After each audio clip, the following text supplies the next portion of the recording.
pequeño preámbulo cuando estábamos organizando este foro, cuando estábamos platicando de qué temas incluir y sobre todo de a dónde queríamos orientar el debate, ¿no?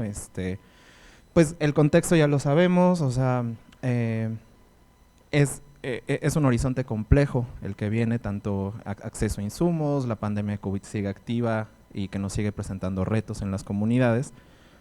Y uno de los temas que queríamos traer a la mesa era justo cómo acercarnos o qué pasa y cómo colaborar entre distintas disciplinas, distintas personas y distintos saberes que estamos en contacto directo con las personas, ¿no? Ya sea desde el área de la prevención del VIH, desde el área de la detección o la vinculación, la atención médica, etcétera. Entonces, pues sin duda alguna, como bien les presentaba Natalia, este es un gran espacio y pues queremos aprovechar al máximo todas sus experiencias y sobre todo eso, ¿no?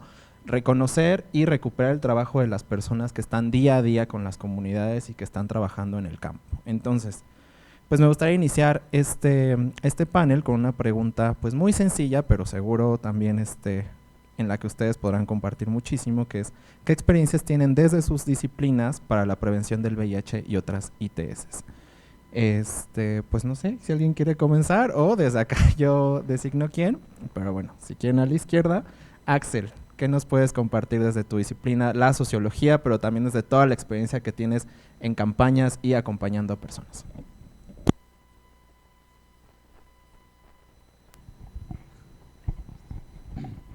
Hola, ¿cómo están? Muchas gracias por la invitación, Punch, muchas gracias a HF y qué bonito evento que se está haciendo esto en temas por el Día del Condón.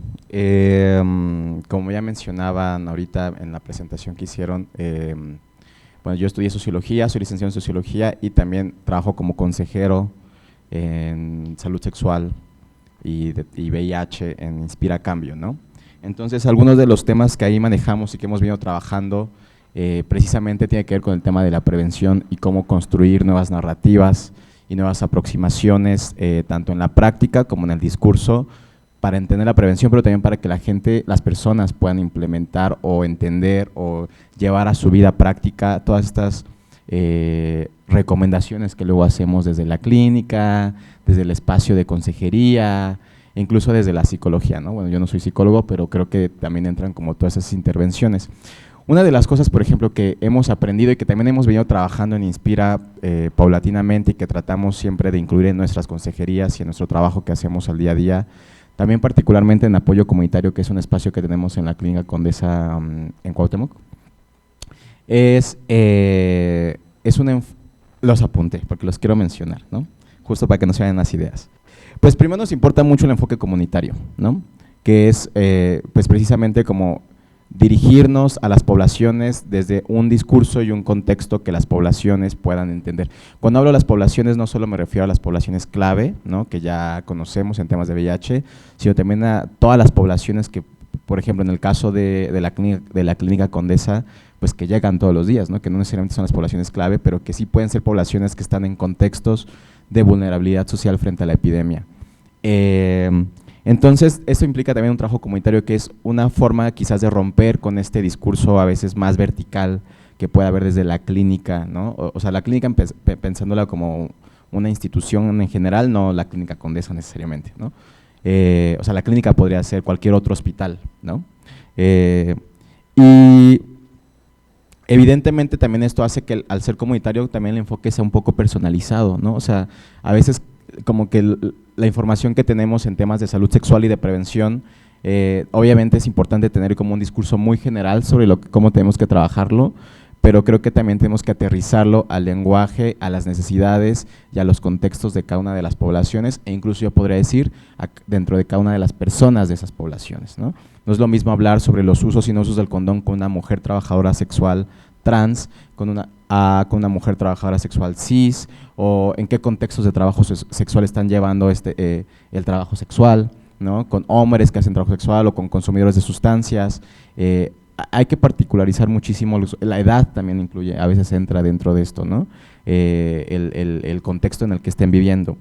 Y yo creo que algo que también es muy importante, y yo creo que lo sabemos, pero por ejemplo, en mi experiencia, luego lo que yo veo con las consejerías, cuando llegan las personas a resolver ciertas dudas, es que se tiene que hacer desde la evidencia científica. Y esto es muy importante porque luego la gente ya con dudas, porque no sé en dónde le dijeron que no tiene que hacer así, X cosa, ¿no? Y entonces lo que le están diciendo no tiene absolutamente nada de evidencia científica, y lo que vienen, o sea, las personas llegan como con un montón de tabús, con mitos y con desinformación, que a veces es muy difícil tratar de romper porque ya vienen como con años de eso, ¿no? O luego también ellos mismos, ¿no? O sea, la educación que hemos tenido nos ha llevado que Google es el médico que nos resuelve las cosas, entonces llegan a consejería y pues les tenemos que dar otra visión de cómo se dimensiona. Y por último, yo creo que es lo más importante, bueno, no, o sea, complementa todo esto, creo que tratamos de hacerlo desde un enfoque no punitivo, o sea, nunca desde el castigo, ni desde esto no se debe de hacer, sino más bien un poco a partir de qué podríamos hacer a partir de lo que estás viviendo y de lo que tú quieres, ¿no? Y quizás más enfocado, y esto puede ser un poco, no sé si polémico, pero nos ha llevado a algunas discusiones dentro del equipo de Inspira, pero también con la sociedad hacia afuera, pues desde un enfoque del placer, porque regularmente es desde el miedo, desde el cero disfrutar, desde el no disfrutar, y creemos que sí debe haber un enfoque del placer, solo que hay que tener mucho cuidado en cómo se transmiten esos mensajes, porque precisamente si no se tiene cuidado se pueden dar otros discursos que no necesariamente sean los adecuados para el tema de la prevención, pero sí creo que es importante rescatar el tema del placer, porque la gente vive, o sea, realmente reprimida, y la represión con la que hemos crecido nos ha llevado a actuar desde el miedo, y al actuar desde el miedo a actuar desde los prejuicios, y al actuar desde los prejuicios precisamente a tener prácticas muchas veces de riesgo, pues porque las desconocen, o simplemente, pues no sé, también esta represión que lleva, digamos, supongo que algún psicoanalista o algún psicólogo podría explicarlo con muchísimo más detalle, pues sí hay como un tema ahí de, o sea, la gente muchas veces hace prácticas de riesgo, ¿no? Pero las vive con culpa, pero al vivirla con culpa no habla sobre ellas, y ya cuando hablan sobre ellas es porque ya estamos haciendo un diagnóstico de sífilis, o de VIH, o de hepatitis C, y entonces la culpa se extrapola muchísimo más grande, y entonces es muy difícil poder aterrizar como trabajo en cómo adherirte al medicamento u otras cosas, porque primero tenemos que resolver ese problema que ya viene con años de educación, ¿no? Entonces, pues dejo eso por ahí y les paso la palabra. Muchas gracias, Axel. Creo que yo rescato mucho lo que mencionabas sobre acercarnos a las comunidades con un contexto y con un lenguaje que entiendan, ¿no? Y que sea accesible para las comunidades y no quedarnos en la lógica del castigo. Y bueno, Paula, tú desde la medicina, que seguro también tienes mucha experiencia, y no solo desde la medicina, sino que tú ves pacientes todos los días, ¿cuáles son tus experiencias acompañando y comunicando mensajes de prevención? Y solo un pequeño paréntesis, tenemos 5 minutos por respuesta, bueno, un poquito más, entonces cuando sea el tiempo, mis compañeros les van a estar haciendo una seña y en ese momento podemos comenzar a cerrar la idea. Pues muchas gracias. La verdad es que coincido en este discurso. Creo que la experiencia siendo médica, incluso desde antes de tener el acercamiento con VIH y otras infecciones de transmisión sexual, es sobre todo pensaba y pienso cómo es la educación médica, cómo se habla desde la medicina a los que van a ser futuros médicos, a los que van a ser futuros profesionales de la salud. Y pienso que en ese sentido, en realidad, sí falta un enfoque gigante en la currícula médica con respecto a la diversidad de las preferencias sexuales, de las prácticas sexuales y de los riesgos que conllevan. Sobre todo porque el discurso desde la currícula médica puede ser que los métodos en realidad se utilizan anticonceptivos, o sea, la idea inicial es pensar en la anticoncepción y en la procreación y no pensar como en prevención, ¿no? Entonces esa pienso que es una de las como barreras que tenemos en general como profesionales de la salud, ¿no? En ese sentido, también porque existe este discurso que es cis, heteronormativo, que viene de cómo se debe usar y en qué momento se debe utilizar el preservativo y por lo tanto se invisibiliza el resto de las prácticas y por lo tanto los profesionales no estamos preparados para dar este tipo de consejería en un consultorio, ¿no? Entonces, cuando uno se enfrenta inicialmente a diferentes disyuntivas, cuando en realidad tenemos que empezar a dar consejos, ahí es en donde tenemos estos problemas. El otro punto, y que lo comparto, es que muchas veces, aunado a este tema de la culpa, es desde la moralidad, ¿no? Y muchas veces el ejercicio puede ser, o un discurso que podría ser hasta totalitario, ¿no? Este discurso de o usas condón o no usas condón, y si no usas condón, entonces puede que ahí pare la plática y que entonces ya no sepa cómo abordar con el usuario, con la persona que esté enfrente de mí. Creo que eso es también un grave error, ¿no? Que tenemos que cambiar, que tenemos que entender cómo son las prácticas y que si desde ahí nosotros detenemos y ponemos esta barrera, pues ya no nos van a platicar esto que mencionabas, ¿no? ¿Cómo nos van a platicar si tienen dudas, ¿no? ¿Qué me otorga riesgo? ¿Qué práctica? Pero ¿cómo se hace? Pues no, si yo digo, no, pues es que todas tienen que ser protegidas, no, pues todas tienen que ser protegidas y ya no voy a decir nada, ¿no? Mejor me callo y ya no voy a decir nada por ahí.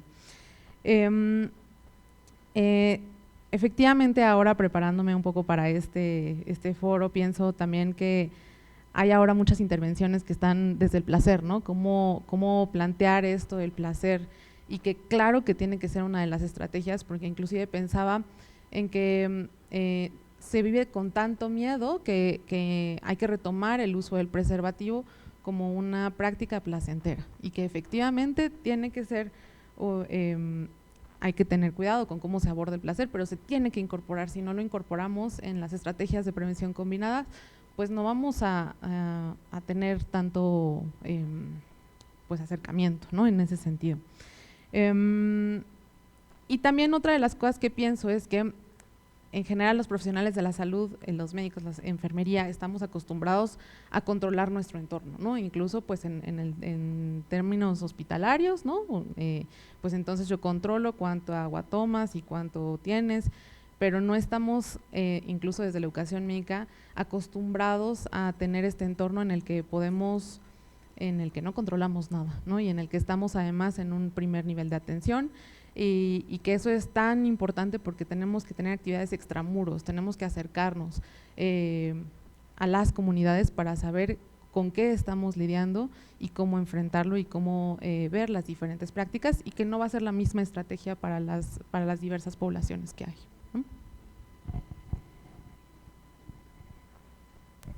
Muchas gracias, Paula, y muchas gracias por recordarnos justo las barreras que existen al interior de la propia formación de las personas profesionales de salud, que comienza desde cómo se construye el sistema de educación para la salud.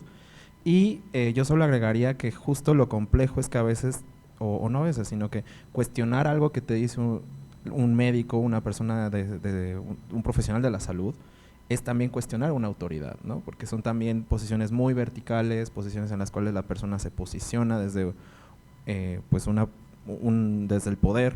Entonces es difícil, ¿no? Es difícil para las personas usuarias. Yo sé que hay personas usuarias que justo eso no les intimida, pero hay muchas personas usuarias a las que eso es, me lo dijo el médico y así se hace.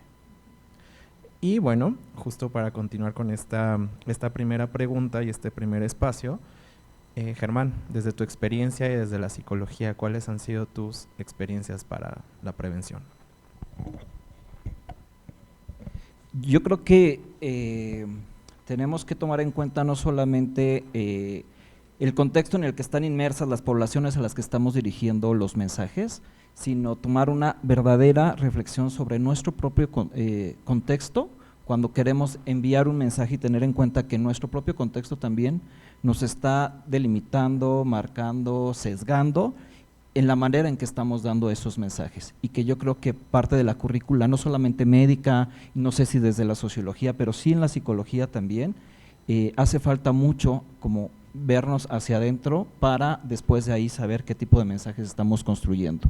Creo que todas las profesiones vamos a estar muy delimitadas si no reflexionamos quizás en que estamos en un contexto machista, patriarcal, que se ha venido discutiendo ya desde hace muchos años y que no terminamos de entender de qué mensaje nos quieren dar quienes lo están denunciando, sexista, judeocristiana, culpígena y que se basa en el miedo.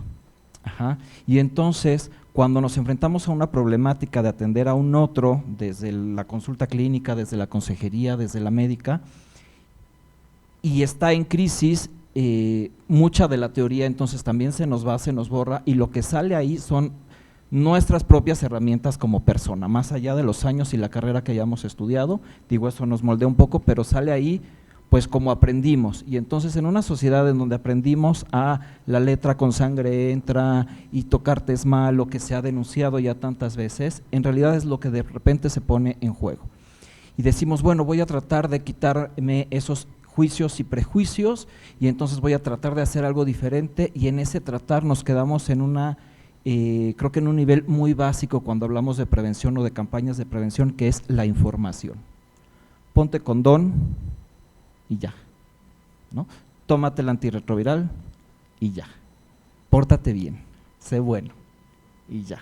Y además en una visión completamente binaria, si no haces esto, entonces estás mal. Cuando hay como una serie de realidades, lo que ya se han estado diciendo, pero sobre todo maneras de entender eso. Entonces, yo creo que la reflexión va en esta introyección para poder ir más allá de la información. Yo he visto cantidad de campañas que se quedan en ese nivel, ¿no? De dar una información, y es cierto, es el primer paso y se tiene que informar, porque ya lo veíamos desde el inicio de este foro, hay personas que ni siquiera saben qué es un condón, que no lo han visto, que no saben cómo se siente, etcétera, etcétera, ¿no? Que no sabemos las partes del cuerpo.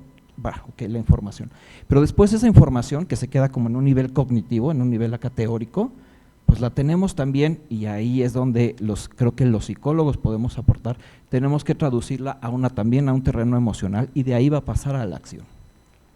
Y son raras, pocas, escasas, si no diría a veces nulas, las campañas que tocan como estos tres niveles o que intentan apelar a estos tres niveles del procesamiento de la información. Para prevenir se tiene que incentivar ciertas conductas, se tiene que hacer reflexionar sobre otras, etcétera, etcétera. Pero todo termina en pues una conducta, una práctica que se tiene que llevar a cabo o que se tiene que dejar de llevar a cabo, o por lo menos hacerlo de manera consciente, y ya las personas irán tomando sus propias decisiones sobre sus propios cuerpos. Pero nos quedamos en el nivel más básico. No nos aseguramos de que la información que dimos haya sido realmente captada, que haya sido entendida, al menos de la manera en que pretendemos o proponemos que sea entendida. De ahí también la parte psicoemocional. Yo en el campo de la atención, la necesidad, la solicitud de ayuda de las personas no es explícame qué es el látex y por qué no se rompe, ¿no? No es teoría, es una cuestión emocional lo que te están pidiendo. ¿Y ahora qué hago? ¿Y cómo lo digo? ¿Y a dónde tengo que hacer? ¿O cómo actúo? ¿O cómo pongo en práctica ahorita que estoy como en este momento de ansiedad y de tensión? Es completamente emocional. Entonces, es muy frustrante cuando de pronto incluso organismos que tendrían que tener la experiencia, o los que tienen la tutela del cuidado de la salud, ¿no? Instituciones también de gobierno y demás que en teoría tienen toda la experiencia del mundo, se siguen quedando al nivel de información o son solamente punitivos y jamás tocan la parte emocional, que es lo primero que te cuestiona una persona cuando, pues, incluso desde ir a comprar un condón, o sea, es una parte de nervios, o sea, ya saben lo que es un condón, más o menos saben cómo se pone, pero bueno, pues no lo pueden practicar porque eso de ir a pedir un condón les da como un montón de pena, ya no diga las barreras a las que se enfrentan en las instituciones de salud, que también se ha hablado de eso acá, ¿no? Entonces esta parte de herramientas o herramientas de vida psicoemocionales y tal, absolutamente nadie las toca. Y eso están completamente abandonadas, y es ahí donde al menos en la prevención primaria o secundaria que hacemos en algunos programas o los que hacemos en HF, es lo primero en lo que nos enfocamos y es la invitación a que sea lo primero en lo que se enfoquen cuando hagan una campaña de prevención. La información, ok, pero pasemos a la parte emocional o psicoemocional, porque si no, toda esa información jamás se va a poner en práctica. Y ya no digas, bueno, la práctica que implica también todo el tema del modelamiento, etcétera, lo que hacemos en un taller, ¿no? Que vamos como, damos la información, hacemos que se procese esa información, no solamente cognitiva, emocional, y luego modelamos. Y sí, enseñamos, ¿no? Así se pone un condón y así se pone esto otro, pero y luego cómo lo negocias, ¿no? Hablamos, es que se tiene que negociar el condón, pero eso cómo se hace, ¿no? ¿Cómo me topo con, qué le digo, qué palabras uso para decirle a mi pareja? No, pues yo sí quiero, no, pues yo no quiero, bueno, pues ¿cuánto lo usamos? ¿Sí o no? Y si me violenta, ¿para dónde le corro? ¿A dónde llamo? Y si me truena, esas cosas solamente se dan, no están suficientemente socializadas. Creo que sí hay algunos talleres y hay algunos esfuerzos, pero eso tendría que ser, yo creo que a nivel muchísimo más grande, a nivel masivo, porque esa es, al menos desde la experiencia que acá tenemos, la principal necesidad de atención. Todo eso que ya sé, ¿cómo lo pongo en práctica? Y no es una cuestión técnica, es una cuestión psicoemocional. Y eso creo que está pues, abandonado. Muchas gracias, Germán. Justo un poco de las cuestiones que queremos en este foro es cómo dar ese salto, ¿no? O sea, cómo pasar del usa condón, tómalo. O sea, que ya se volvió como un punto más en la lista, ¿no? De usa condón, no tires basura, toma agua, exacto. Y creo que ahí está justo el gran reto y que espero que en las siguientes preguntas pues vamos a ir enfocándonos un poco hacia allá, ¿no? Hacia dónde vamos y cómo caminar hacia esa otra narrativa, ¿no? Como bien lo mencionaba Axel de las narrativas. En la siguiente pregunta pues me gustaría también que nos compartieran experiencias, quizá incluso puede ser algo anecdótico, pero ¿qué pasa cuando ustedes ven mensajes encontrados? O sea, desde sus disciplinas, cuando justo llegan y dicen, oye, es que sabes que tal persona me dijo esta cosa y pues yo entonces pienso que es así. Entonces, ¿qué pasa cuando ven eso? Pero también mensajes encontrados entre incluso las disciplinas. O sea, y justo bien lo mencionaban en este modelo muy binario de es con condón y sin condón. O sea, como que justo no profundizamos más allá de prevención combinada, la negociación del condón, etcétera, etcétera. Entonces, esta pregunta de qué pasa cuando hay mensajes encontrados, y pues, Paula. Ok, pues esta pregunta me gustó mucho porque toda la vida, todos los días, siempre hay mensajes encontrados. O sea, no hay día en que no entre un paciente, una paciente a decirme, es que, a ver, tú me estás diciendo esto aquí, pero ya me dijeron en el módulo otra cosa, ya me dijeron en consejería, yo ya no sé qué hacer. O sea, mejor dejo de tener relaciones sexuales. Ya, bye. No sé qué voy a hacer. O sea, es que quiero que me digas si de verdad es indetectable, si igual intransmisible, o para si puedo de verdad tener hijos, ¿no? Hijas, ¿no? Entonces, sí es algo que ha sido complejo y creo que ha sido la parte más compleja que me ha tocado aprender en estos 4 años dentro de la consulta, ¿no? Porque efectivamente, como bien decías, una de las cosas que hay que emprender es entender, sacarse precisamente del contexto del que uno viene, de lo que ha aprendido, de lo que ha sido lo hegemónico y decir, ¿sabes qué? Pues no va por ahí. Pensar en que pueden existir modelos que ya no son relaciones monógamas y entonces entender cómo funciona fuera de la monogamia, entender prácticas sexuales que son diversas y además entender, y ahorita me acabo de acordar de este punto que también quería tocar, que es el proceso de la confianza, el peso que se le ha dado al preservativo o quitar el uso del preservativo con la confianza, ¿no? Sobre todo lo pensaba ahorita también en estas relaciones heterosexuales, ¿no? En la negociación del preservativo y el peso que tiene para las mujeres cis en torno a la violencia que puede surgir en ese sentido. Y pienso que se le ha otorgado como este valor simbólico al preservativo con confianza y que en realidad tiene que ser un proceso y que tiene que platicarse y que entonces a lo que se tiene que abonar es sí dar un discurso de información, pero también pensar en que los procesos también hay que dar información, pero volcar a que tiene que ser algo de comunicación, ¿no? Ya sea entre una pareja monógama o una pareja que no es monógama, o en alguien que no tiene una pareja estable y que va a tener prácticas diversas, y que eso es fundamental en esta construcción de la narrativa.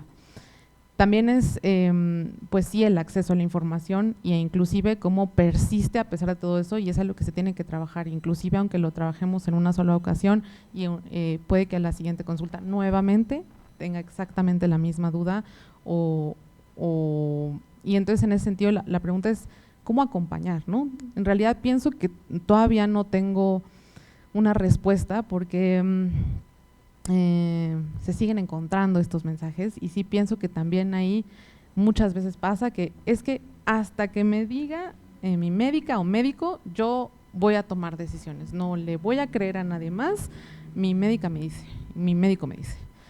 Pero y entonces si el médico tiene prejuicios y la médica tiene prejuicios, entonces ¿qué voy a hacer, no? Porque ya me dijo que entonces use el preservativo siempre, y si no, híjole, y pues es que ya no usa el preservativo, ¿no? O sea, ¿y ahora qué? Entonces, y ahí también inclusive nosotros podemos incidir en qué tanta ansiedad pueda tener una persona y que quiera acceder a pruebas cada semana, ¿no? Y también inclusive hablar que no todas las infecciones de transmisión sexual tienen los mismos riesgos, ¿no? Y que otra vez, que otras estrategias de prevención existen, pero también qué tan disponibles están, ¿no? Pensaba también en el virus de papiloma humano, ¿no? Que en realidad es todo un tema que habría que también platicar y hablar, discutir con respecto al uso de preservativo y otras estrategias de prevención. Entonces, pienso que estas interacciones también para que como médicas y médicos aprendamos a cómo dialogar con los usuarios, porque sigue existiendo este discurso jerárquico de es quien decide, yo le creo, lo que me diga yo sigo, ¿no? Pero siguen existiendo todos estos discursos que se pueden invisibilizar en el transcurso de las dudas, de los miedos, de las culpas que uno puede seguir teniendo, ¿no? Muchas gracias, Paula. Pues Germán, tú desde la práctica como psicólogo, ¿cuáles son tus experiencias cuando has visto estos mensajes encontrados y qué pasa? Pues mucha ansiedad, y la ansiedad nos lleva a tomar decisiones ansiosas y a veces esas no son las mejores. Pasa todo el tiempo justo porque hay esta hegemonía, porque hay como, a los profesionales, a los que estamos atendiendo a alguien en un centro comunitario o en una clínica, traigamos o no traigamos bata, hayamos o no hayamos estudiado, ya las personas te ponen como en un lugar de poder y como de yo voy a acatar. Y yo creo que desde allí es cuando se toma el saber del otro o del profesional como una verdad absoluta, y entonces un profesional te dice una cosa y el otro profesional te dice otra, es cuando se da este fenómeno de los mensajes encontrados. Y lo que tenemos que fomentar ahí es una serie de pensamiento crítico, y lo que tenemos que ahí es descolocarnos y invitar y luchar por descolocarnos los profesionales de la salud, lo que sea que eso signifique para cada quien, de este lugar de poder. Y entonces cuando la persona llega y te dice o te pregunta ¿qué hago? Bueno, tener muy claro el nivel de intervención que puedes tener con esa persona, en qué sentido, ¿no? Si te dice si me corté, ¿qué hago? Pues bueno, es muy fácil, ¿no? O sea, si hay como una serie de pasos de qué hacer frente a una cortada para salvaguardar la integridad de esa persona, ahí no hay que buscarle. Pero cuando son decisiones de vida, decisiones de cómo vivir su sexualidad, decisiones de cómo ponerse en pareja, entonces lo que ya decía Paula, uno tiene que acompañar, y nuevamente regreso yo a ser muy claro desde qué lugar yo estoy haciendo este acompañamiento, el que sea es, voy a decirlo, válido, en tanto que personal y subjetivo, pues, pero nos tenemos que hacer cargo y responsables de ese lugar, ¿no? Y si yo sé que soy una persona conservadora, que opta por una serie de, saber que eso es mío y lo voy a dejar muy claro. Bueno, yo creo en estas cosas y desde aquí te acompaño, pero pues tampoco es la única ni la verdad absoluta. Hay como otras maneras y está el consultorio de al lado, o está la clínica de enfrente, o está la asociación de aquí arriba, ¿no? Pero entonces, al encontrarse eso, creo que lo que tenemos que hacer es acompañar a que las personas sepan valorar la información, tengan y desarrollen este pensamiento crítico con el que estamos también luchando todo el tiempo, pues por esta hegemonía, ¿no? Y porque esta educación de la que venimos, en donde tiene que ser así y punto, se acabó, ¿no? Y entonces, pues ahorita lo estamos experimentando. Creo que las redes sociales, creo que los fenómenos sociales son una prueba de que apenas estamos aprendiendo a discernir y a opinar y a hacernos cargo de nuestra opinión, aunque la opinión a veces no sea la más informada, pero bueno, ahí estamos ejerciendo un derecho a opinar. Ya después vendremos a construir opiniones informadas, pero primero pues hay que empezar a opinar, ¿no? Y socialmente lo estamos ahorita viviendo, la manera de manifestarnos, la manera de construir, la manera de dialogar. Y entonces, por último, ¿qué es lo que tenemos que hacer, además de lo que ya he mencionado? Pues esto que estamos haciendo ahorita, dialogar y compartir. Yo pienso esto, ella piensa lo otro, ella piensa acá, y entonces que las personas empiecen a discernir y a construir y a ir tomando como las decisiones. No hay un solo mensaje o sea, completamente totalitario, vertical y único, omnisciente, omnipresente, unívoco. No, eso no existe, no en el tema de la salud. Hay saberes, se contrastan, se comparten, y entonces ¿qué hay que hacerlo? Pues socializarlo y compartir con todas, con todes, perspectivas, y que cada quien vaya también como construyendo sus realidades, aunque a veces no sean, y ese es el reto para los profesionales de la salud, pues los que uno quisiera, y lo estamos viendo con la pandemia de la COVID, ¿no? Que pues ahí están las opiniones y las reacciones ante cómo cuidarnos o no cuidarnos, usar o no un cubrebocas, etcétera, etcétera. Pues sí va a haber diversidades, disidencias, y entonces uno tiene que acompañar y ya. Muchas gracias, Germán. Rescato mucho lo que mencionas del pensamiento crítico, tanto para fomentarlo en las personas usuarias, y también pensamiento crítico para las personas que estamos pues prestando servicios, y por supuesto aumentar la comunicación y sobre todo esta mirada de una perspectiva interdisciplinaria, ¿no? O sea, cómo desde las distintas disciplinas fortalecemos los mensajes de prevención, ¿no? O quizá también, que eso lo voy dejando un poco como reflexión final, pero de una vez lo lanzo, quizá no está del todo mal que haya cosas que haya mensajes encontrados, porque justo lo que platicaban en el panel anterior era cómo eso, cómo las comunidades a veces solo acercándose con otras comunidades, cuando hay acompañamiento de pares, es como las personas a veces les llega más fácil la información, ¿no? Yo sé que es un tema delicado, y espero más adelante poderlo seguir compartiendo y platicando. Pero bueno, Axel, desde tu experiencia, ¿qué pasa cuando hay estos mensajes encontrados? Bueno, primero que nada, todas las reflexiones que se han dicho hasta ahorita, como coincido con ellas, ¿no? Un poco, para retomar rápidamente lo que decía la doctora, es que justo la vez pasada hablaba con unos compañeros sobre cómo la educación sexual en México tiene un enfoque, como lo mencionaba la doctora, cis hetero reproductivo.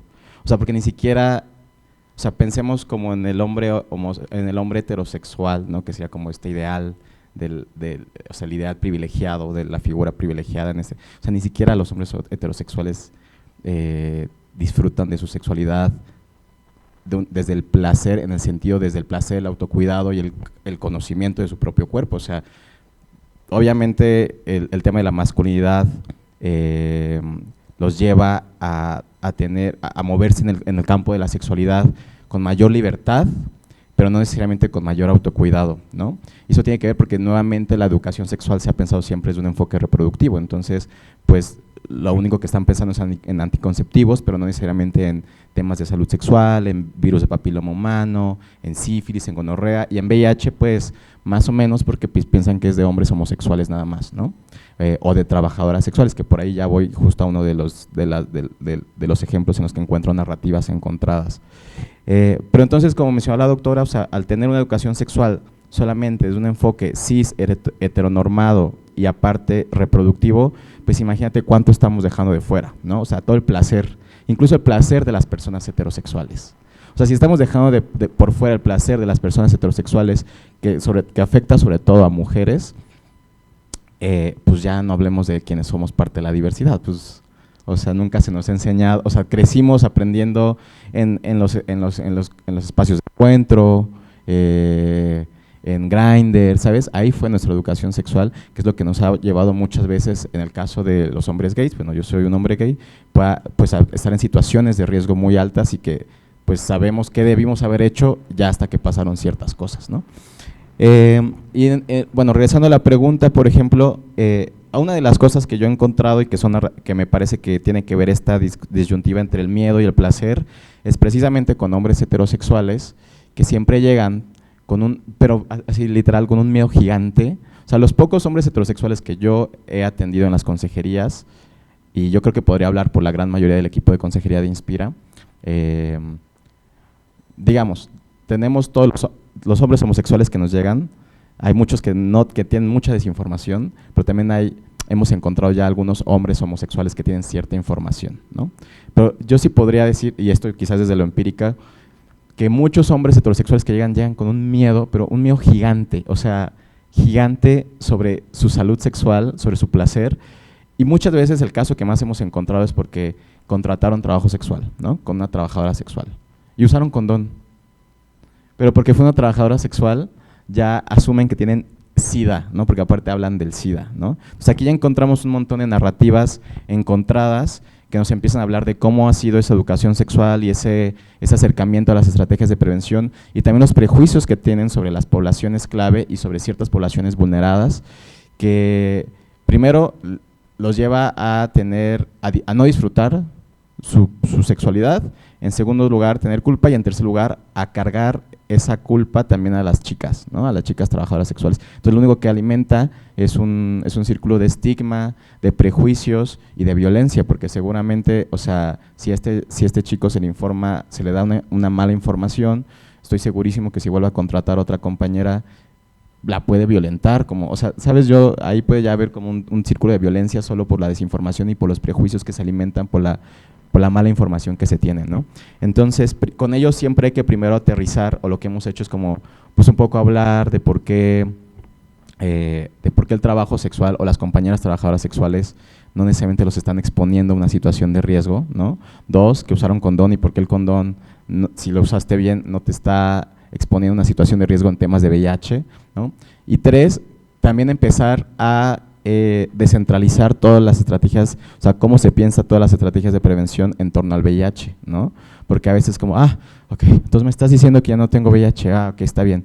Sí, pero hay que hablar de sífilis, hay que hablar de gonorrea, hay que hablar del virus del papiloma humano, y con el VPH medio como que le dan otra importancia, pero fuera de eso como que, estoy hablando de chicos heterosexuales, ¿no? Como que es como, sí, ok, ¿no? Sí, todo bien, ¿no? Y yo creo que también hay que empezar a cambiar esas narrativas porque hay que empezar a transformar cómo empezamos a dimensionar lo que implica la salud sexual. Y ahí yo, por ejemplo, también le apostaría y quizás esto es para la pregunta que venga, es empezar a normalizar la conversación sobre las ITS y qué tan constantes están en nuestra vida, ¿no? Y no tenerles miedo, o sea, van a pasar en algún momento, esperemos que no le pasen a las personas, ¿no? Pero si llegan a pasar, bueno, entonces hay que trabajar desde la acción y no desde la culpa, ¿no? Porque cuando hablamos como desde la culpa, pues entonces la gente se queda estancada. Supongo que ya se me está acabando el tiempo, no lo sé. Ok. Y ya, bueno, eso, y por ahí tenía otros ejemplos, pero bueno, seguimos más. Muchísimas gracias, Axel. En verdad yo también a veces hasta me distraigo porque estoy tan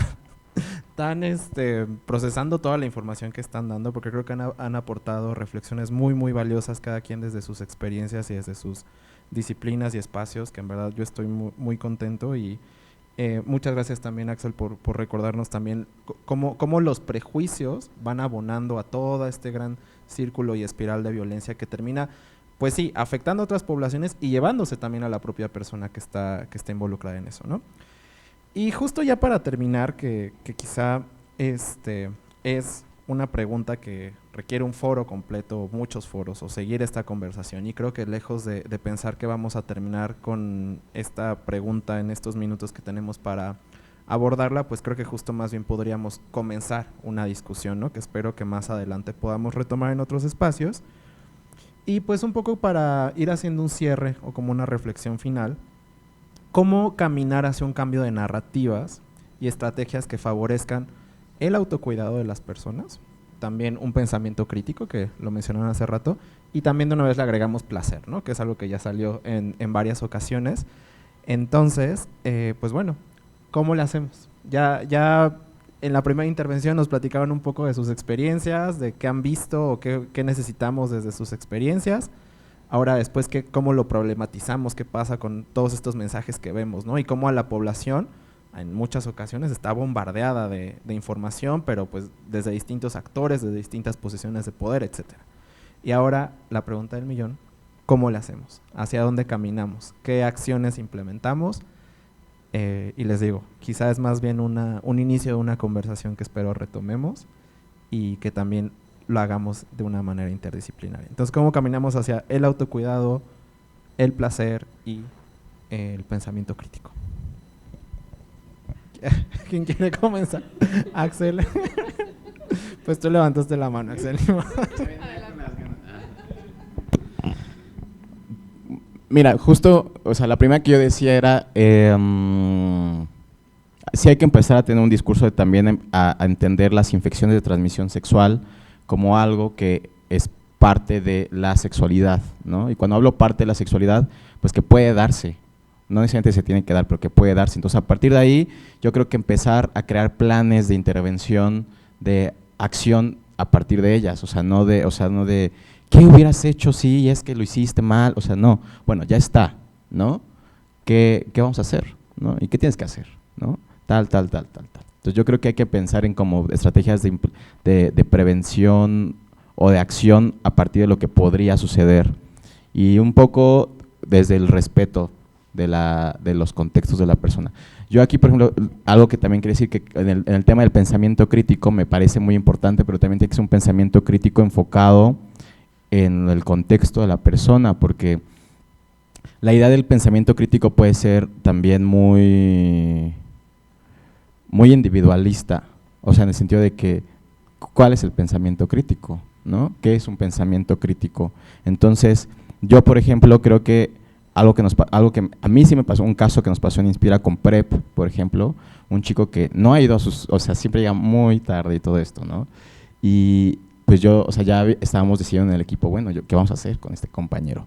Y dije, quiero hablar con él, ¿no? Entonces, ya hablando con él, encontramos todo un contexto de consumo de sustancias. Y entonces, el pensamiento crítico, uno pudo haberle dicho como, a ver, tienes que reflexionar y pensar en tu salud, tal, ¿qué tienes que hacer? Yo creo que más bien hay que partir, bueno, a partir del contexto en el que estás viviendo, ¿cómo podríamos desarrollar estrategias en las que tú de manera crítica ya podrías tener más decisión sobre lo que quieres hacer o no? Y tu pensamiento crítico va a estar obviamente en ese contexto, ¿no? Porque yo quizás con el contexto que tengo ahorita, pues mi postura puede ser otra, ¿no? Entonces yo creo que también hay que pensar los contextos de las personas. Y por último, yo sí creo que evidentemente tiene que haber más campañas de salud sexual enfocadas con diferentes discursos, ¿no? Donde se erradique totalmente la postura del miedo. Ese discurso de decir, usa el condón para que no te dé VIH es muy peligroso desde mi perspectiva, ¿no? Porque además yo vivo con VIH y me parece que es como decir, ok, yo, o sea, usa condón para que no seas yo, ¿no? O sea, para que no seas Axel o para que no seas X persona que ya vive con VIH. Y entonces ahí lo que estamos haciendo es crear discursos que crean un enemigo. Y yo creo que más bien tenemos que crear discursos que más bien hacia el placer, ¿no? Usa el condón porque puede estar divertido, usa el condón por esto, usa el condón, bla, bla, no sé, ¿no? Entonces, nuevas campañas de comunicación de salud sexual y prevención con este tipo de enfoque, un placer y autocuidado. O sea, sí tenemos que hacer mucho. Y ahí yo creo que el autocuidado sería mi forma de pensamiento crítico, ¿no? De cómo puedes ser autocuidado de tu cuerpo desde lo que tienes. Porque imagínate, no le podemos decir a una chava que está en un contexto de violencia doméstica, pues ten un pensamiento, o sea, como, ¿sabes? ¿Cómo puedes tener el autocuidado tú a partir de esto? Y cómo también te podemos apoyar desde la clínica, ¿no? O sea, también creo que las clínicas, los consejeros, los psicólogos, los sociólogos que estemos trabajando ahí, también tenemos que ser más empáticos. Y sí tiene que haber una transformación también de la labor médica y de la labor clínica y psicológica en los hospitales y en las clínicas, de cómo se trabaja desde la empatía, porque si no, o sea, eso sí tiene que cambiar también, porque si no, pues la gente puede tener sus propias experiencias, pero si desde acá les estamos imponiendo y castigando, pues jamás vamos, o sea, también, sí, ni modos, la clínica y la medicina, sí es, o sea, la medicina como la institución, sí tiene un papel muy importante en la sociedad, como la religión, como el ejército, y o sea, sabes, como son instituciones muy importantes. Entonces, la medicina sí también tiene que transformarse en cómo mandamos esos mensajes con los pacientes y las pacientes. Ya. Y les pacientes. Muchísimas gracias, Axel.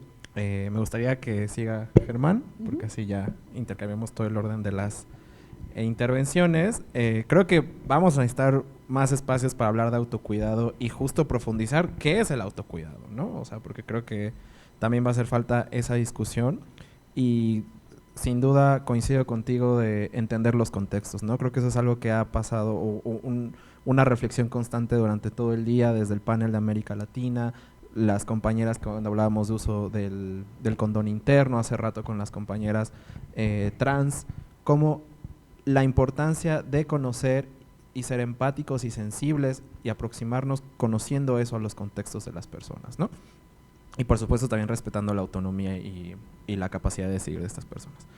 Germán, ¿cómo caminamos? ¿Cómo caminar hacia una nueva narrativa que incluya placer, autocuidado? En este espacio que hemos estado compartiendo, varias veces he escuchado la palabra clínica, ¿no? Y que si bien se puede pensar en clínica como en un edificio, ¿no? A mí siempre me refiero a la práctica clínica. Y como clínica, o sea, el objetivo de la clínica es sanar y es restablecer la salud. Eso es clínica, eso es sanar. Y no se puede sanar si no primero se escucha qué es lo que se tiene que sanar. Sea que esté hablando el cuerpo, sea que esté hablando la psique, sea que esté hablando, algo habla que hay que sanar y nosotros en teoría somos profesionales para eso, ¿no? Y estudiamos un montón y lo que sea. Bueno, pues tenemos que aprender a escuchar. Y la dirección de la clínica y la dirección que se le da al tratamiento, la dirección hacia esa sanación, no la dicta uno y nos tenemos que descolocar. Entonces, ¿cómo tenemos que empezar en este camino de un nuevo discurso? Descolocándonos de un lugar del saber, porque sí sabemos una técnica y sabemos una serie de cosas, pero el que sabe lo que le duele, lo que le falta, lo que no ha podido hacer, es la persona que tenemos enfrente y a la que estamos atendiendo y a la que estamos prestando nuestro saber, nuestra escucha, etcétera. Entonces, tenemos que aprender a escuchar y descolocarnos de un lugar, de un supuesto saber, saludos a Lacan, pero sí quitarnos de ahí, porque el que sabe es este que nos está consultando, y él cree que nosotros sabemos, ¿no? Y sí, algo sabemos, pero no de su dolor, no de su contexto, no de por qué no puede usar un condón, o por qué no lo quiere usar, o por qué no le gusta. Y sí, bueno, hay más o menos, ¿no? En las encuestas que más o menos vamos realizando, hay como 3, 4, 5, 6 respuestas más o menos ahí compartidas, pero a cada uno, a cada persona, a cada poblaciones y contextos, hay que irles dando una respuesta y un acompañamiento diferente. Entonces es como regresar, el que sabe de su contexto y de su realidad, pues eres tú la persona que tenemos enfrente, y entonces es regresar, tú eres quien sabe y yo te voy a acompañar. Entonces yo creo que esto sería uno de los primeros pasos que tendríamos que hacer, ¿no? Descolocarnos de estos lugares, cosa que es bien difícil, ¿no? Porque nos quita control, porque nos quita poder, porque nos quita una serie de cosas que además pues ni existen porque están nada más en nuestra cabeza, ¿no? Otra cosa que tenemos que caminar es entender los niveles de penetración, de impacto que se puede tener. Hablamos de campaña de prevención, pero a ver, tendremos que ser reflexivos y decir, bueno, yo nada más puedo quedarme en el nivel, lo decía en un principio, de información. Es lo que sé hacer, lo que puedo hacer, los recursos que tengo. Pero ser bien sincero y decir, yo voy a informar. No sé que después de eso viene la sensibilización. ¿Eso cómo se hace? ¿No? O sea, tocar las emociones y qué es lo que en realidad nos lleva. Reflexionemos también en esta contingencia de salud más reciente. Pues tomamos decisiones muchas veces en función no de lo que sabemos, sino de lo que sentimos. El uso del condón, te quiero, no te quiero, te amo, no te amo, me gustas, no me gustas, y la teoría se queda a un lado. En función de estas otras cosas a veces tomamos decisiones de autocuidado. Entonces, entender que ese es otro nivel y cómo le entro y prepararnos. O sea, hay un montón de disciplinas. O sea, ya no podemos ser tan empíricos a estas alturas del partido si nos queremos decir profesionales de la salud. O sea, sí tenemos que estudiar, sí tenemos que leer, sí tenemos que estar en foros, sí tenemos que contrastar ideas. Sí hay un montón de chamba que tenemos que hacer. Entonces, tenemos que trabajar en este otro nivel de la sensibilización. Y luego de ahí, pues el cambio de conducta, por ponerlo así. Al final del día el aprendizaje, para decir que hubo aprendizaje, que algo se aprendió, es porque una conducta se cambió. Y ese es el nivel más último y más ínfimo, y eso no se resuelve en una consejería, por fregona que sea, de 10, 45 o 3 horas. El cambio de conducta no se da así. Tiene que venir, es más complejo, y de eso podemos tener luego muchos otros foros, ¿no? De cómo le vamos haciendo para cambiar conductas. Pero entender que son esos niveles, a qué nivel le puedo entrar yo y hasta dónde puedo proponer. Que no hay uno solo, tiene que ser diverso.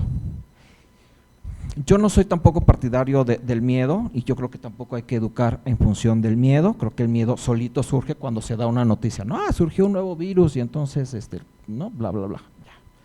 Bueno, una nueva cepa, ¿no? Vamos por todo el abecedario griego. Bueno.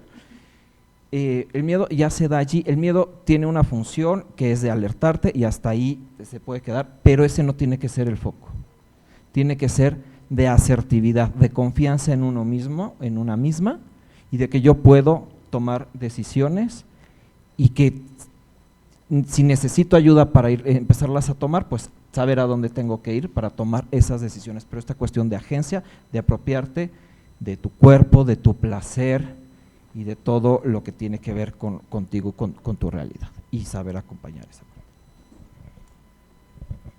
Pues muchas gracias, Germán, por compartirnos justo como cómo reconectamos, ¿no? O cómo más bien conectamos, porque creo que ni siquiera se ha estado conectado de forma previa con estas etapas, y también saber eso, ¿no? Y ser realistas con lo que mencionabas. O sea, a veces lo que podemos hacer es brindar información, pero los cambios de conductas, los cambios de costumbres, pues toman mucho más tiempo y requieren procesos mucho más complejos, ¿no? Y bueno, para cerrar esta pregunta, Paula, ¿tú qué consideras que se necesita o cómo podemos caminar un poco más hacia un cambio de narrativas? Bueno, pues me quedo con un montón de ideas, ¿no? Que están ahí dando vueltas y vueltas y vueltas. Pienso, y voy a hablar primero hablando de las médicas y los médicos, pienso que nos faltan años luz en materia de educación, en materia de formación, y que urge poner en las agendas, ¿no? En realidad, con respecto a la diversidad sexual, para incluir de manera plena y de manera continua a las ciencias sociales y el acercamiento, porque finalmente se ve como una ciencia que es rígida, jerárquica desde el poder, y eso se nos enseña siempre de manera como invisible, pero es algo desde donde también nos colocamos, y es complejo, es muy complejo en ese sentido navegar. Pienso que por eso una de las labores más importantes es la educación, la formación de profesionales que puedan estar precisamente con esta empatía, ¿no? Y precisamente también por eso tanto interés en la ética, ¿no? En la ética de cómo colocarse y cómo saber dónde queda la autonomía de la persona que está enfrente o de las personas, ¿no? Que también ahí es en donde rescato esta parte de la otredad, ¿no? Siempre nos estamos enfrentando a la otredad. y muchas veces pensamos que no, que es igual y entonces va a responder igual que yo y entonces le voy a dar los elementos que yo tengo, pero pues no le van a funcionar necesariamente, ¿no? Y hay que hacerlo visible, hay que traerlo al frente, siempre hay que enfrentarnos y confrontar esas ideas. Y por lo mismo también pienso que en este enfoque del pensamiento crítico y también hablando del individualismo es cómo se viven estas experiencias. También creo que parte de lo que he aprendido a lo largo de estos años trabajando con VIH y otras infecciones de transmisión sexual es que el sentido comunitario es fundamental, o sea, trabajar desde las comunidades, entender que este trabajo de pares, entender que hay alguien que te acompaña, que vivió exactamente lo mismo que estás viviendo, cambia el sentido y cambia estas narrativas y que incluso ese pienso que es un paso fundamental para cambiar estas narrativas en torno al uso del preservativo y de otras estrategias de prevención combinadas. Creo que es fundamental. Por otro lado, también en ese sentido pienso que es importante crear espacios fuera de la clínica, ¿no? Fuera del espacio, extramuros, fuera, y pensar incluso, abono con esto, con lo de los contextos, ¿no? En realidad sabemos que los espacios y las instituciones tienen horarios y que solo tienen estos tiempos, pero todos estamos insertos en un contexto laboral, en un contexto económico, en un contexto social, ¿no? Y que inclusive pienso que también ahora la pandemia eso ha cambiado, ¿no? El contexto de ir a un hospital, de ir a una clínica, es un espacio de peligro, me puede dar COVID, y entonces yo no voy a ir por mis preservativos a la clínica, ¿no? Y entonces ahora, ¿a dónde voy a ir por mis preservativos? ¿A dónde voy a ir a hacer esto? Y pienso que por eso es tan importante crear otros espacios y quitar esta como desespecializar, ¿no? O sea, como aterrizar y regresar al primer nivel de atención y tener espacios más comunitarios en ese sentido. Y pienso también que el tema del lenguaje bélico, ¿no? Y pensaba ahorita también en eso hablando de qué riesgos, de qué estamos hablando cuando usamos de preservativo. El lenguaje bélico, el lenguaje que utilizamos es importante y lo hemos visto, creo que esta pandemia es otro ejemplo, ¿no? ¿Qué pasa cuando tenemos la información día a día? ¿Qué pasa cuando diario me dicen, pues mira, aquí estamos hoy así y aquí estamos hoy acá, y entonces todos de repente nos volvemos profesionales, mira, es que ahorita estamos en el pico y ahorita estamos así, entonces ahorita mejor me quedo. Y si trasladamos eso a las infecciones de transmisión sexual, ¿qué tan cercanas están de mí? ¿Qué tan lejanas están en mi contexto, dependiendo de mis prácticas, y que entonces puedan ser justo expectativas y usos más realistas, ¿no? Del preservativo y de otras estrategias de prevención combinada? Pienso que eso es fundamental y hay que trasladarlo, ¿no? En ese sentido, si hemos aprendido de la pandemia, creo que tiene que ser eso y cambiar el discurso bélico, porque pensar en que es un enemigo, que es algo que está ahí, abona a esta figura del miedo y a pensar en lo otro, y lo otro es miedo y negativo y malo, entonces no queremos eso, y entonces esas ideas hay que cambiarlas, ¿no? Hay que cambiarlas y eso también requiere de estrategias que aproximen herramientas diagnósticas también, ¿no? Necesitan de otras cosas para que podamos ejercer esto. Entonces, un poco me quedo con estas ideas de cómo caminar hacia una nueva narrativa. Muchas gracias, Paula. Creo que justo esa confrontación personal es bien compleja, y lo que platicas de colocar a las comunidades al centro de la respuesta, ¿no? Que es también uno de los grandes retos y es una incluso de las líneas de acción, tanto de los Objetivos de Desarrollo Sostenibles, de ONUCID, etcétera, y que da para no solo para foros, sino que da para muchísimo trabajo, ¿no? Y que creo que ahí es donde debería de centrarse, ¿no? En el trabajo que hacemos día a día. Yo quiero compartir un par de comentarios que nos hicieron en redes sociales, no son tal cuales preguntas, pero nos platican que hay colectivos que en sus pláticas de prevención hacen la diferencia en VIH e infecciones de transmisión sexual, y creo que se debería de unificar el VIH con las demás ITS. Yo sé que es una discusión bien compleja, hay personas que justo dicen no, debemos de dejar el VIH aparte por las complejidades, por lo que provoca, por el proceso histórico, etcétera, y por eso muchas personas todavía hacen esa diferencia de VIH e ITS, pero también por los mecanismos de transmisión del VIH, ¿no? De que no siempre son forzosamente por prácticas sexuales. Y también la doctora Patricia Campos nos comenta que los mensajes se deberían de construir desde el conocimiento y necesidades de las personas, con ellas, por y para ellas. De igual manera, metodológicamente, la antropología médica y social nos brindan muchas herramientas. Entonces, sin duda alguna, creo que en otros espacios y para otros proyectos vamos también a estar contemplando a gente que hace antropología de la salud, antropología médica. Y pues justo, nos quedan unos minutos antes del cierre. Me gustaría pedirles una breve reflexión muy rápida de 1 minuto antes de estar cerrando este panel. Así que, ¿quién quiere comenzar? Ahora comenzamos de la derecha. Ok.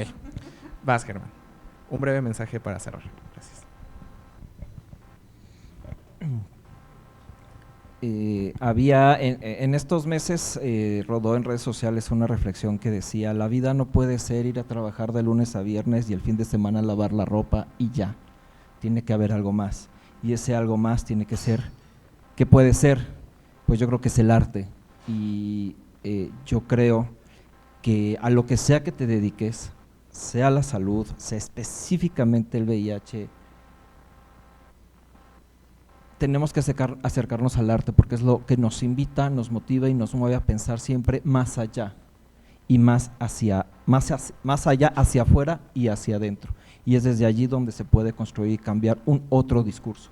El arte siempre lo ha estado haciendo y es quien siempre nos ha estado invitando a ver el mundo, a interpretarlo y a crearlo y a recrearlo siempre de una y otra forma. Y si entonces en un fenómeno de salud o en un fenómeno social tenemos que hacer las cosas diferentes para que sean mejores, pues yo creo que el arte siempre va a ser una buena opción, la que sea, la disciplina que te guste. Hay un montón y cada día surgen mezclas. Entonces yo creo que hacia allá tendremos que caminar o acompañarnos o hacernos acompañar también del arte. Y vean hay un montón de campañas. Pensaba hay una, y recomiendo solo 2, una que tiene que ver con seguridad vial, que es Abraza la Vida. Véanla en redes sociales, es una de las mejores campañas de prevención, habla del cinturón de seguridad y no dicen una sola palabra, es maravillosa, ¿no? Y hay otra que a mí me gusta muchísimo, que sí habla del VIH, que es la de soy un póster o un afiche positivo. Creo que son de las campañas de VIH que a mí más me han conmovido, y es eso, en el momento en que te conmueves, te mueves del lugar, y pues a donde sea que nos movamos, creo que puede ser mejor, siempre y cuando pues nos acompañemos, ¿no? para caminar hacia adelante. Gracias, pues sigamos acompañando y caminando junto al arte. Paula, una reflexión final. Sí, pienso, lo que me llevo y creo que es lo que necesitamos es seguir construyendo desde la empatía, ¿no?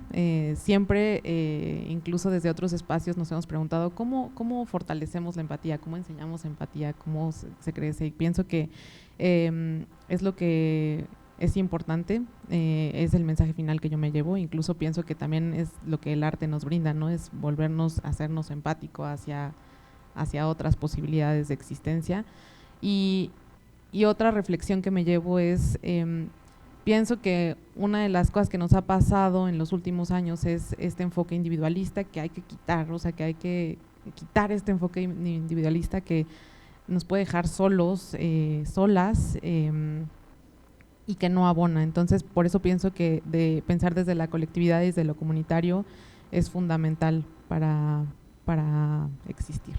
Y pues eso. Gracias. Ay, pues yo por 2 a todo lo que han dicho.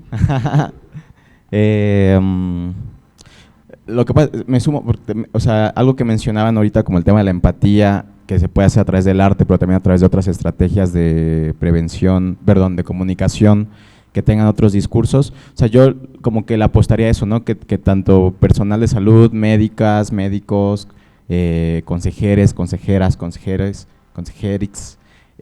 psicólogas, ¿no?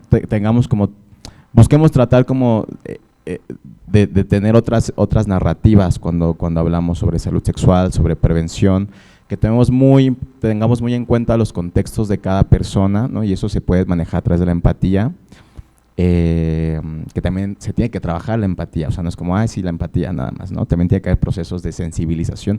Y el tema de sensibilización, por ejemplo, y yo me quedo con eso que mencionabas hace rato, sobre, Germán, que quizás hay campañas que pueden ser primero información y después la sensibilización.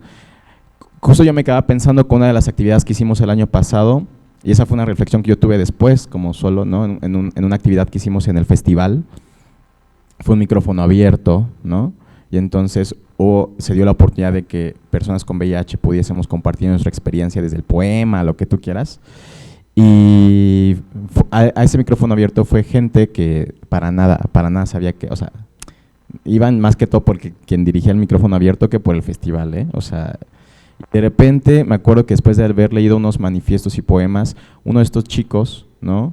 Yo creo que de 20, 21 años, que hacía rap, estoy seguro que que era heterosexual, ¿no? Se acerca y nos dice como, me encantó muchísimo lo que dijeron sobre la experiencia de vivir con VIH, o sea, nunca lo había visto de esa forma, ¿no? Entonces yo ahí, digo, lo dejo una reflexión para quizás en el futuro, ahí lo que yo noté es que fue mucho más importante primero la sensibilización antes que la información.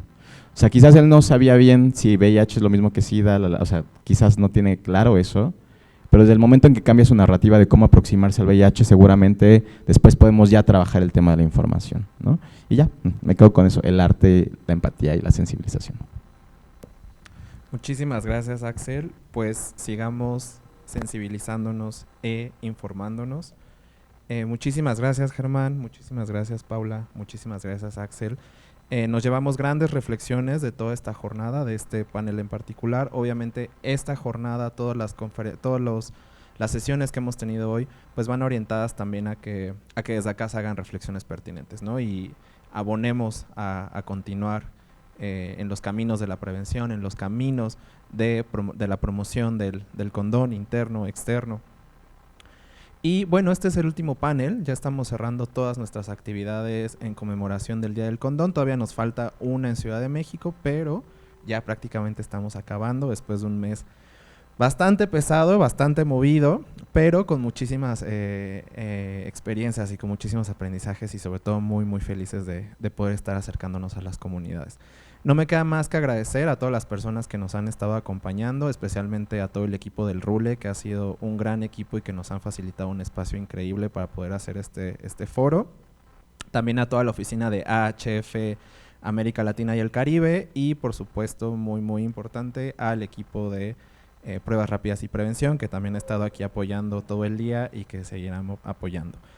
Yo me despido. Nos despedimos también dejando el compromiso de seguir con estas conversaciones, seguir con estos espacios y agradeciendo muchísimo la presencia de todas las personas que están aquí de manera presencial y las personas que nos han estado acompañando en redes sociales.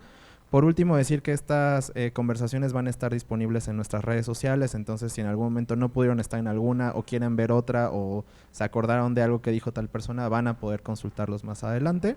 Y pues nada, yo me despido, muchísimas gracias y seguimos en contacto.